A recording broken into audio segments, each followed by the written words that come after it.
We're going to plot out the D minor scale today, and I'm just going to quickly remind you again so you get this into your brain. The formula for a minor scale is whole, half, whole, half, whole. And the minor scale has a flat 3, a flat 6, and a flat 7. And again, this is in comparison to the major scale. And also, that does not mean that the third is going to be a flatted note, as in it has to be an A flat or E flat or something like that. That just means that it's 1/2 step down from the third, sixth, and seventh in the major scale. So we're comparing basically.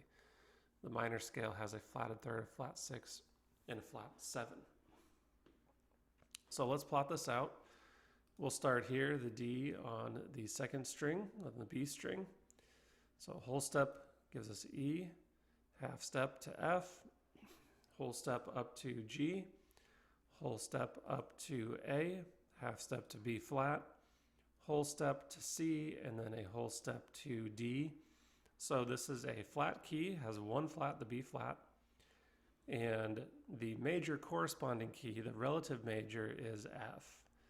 And an easy way to remember this, if you're looking at a minor key, the third of a minor key is going to be the key that is the relative major.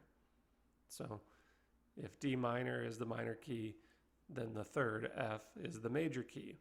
So F major also just has one flat, all the same notes as D minor.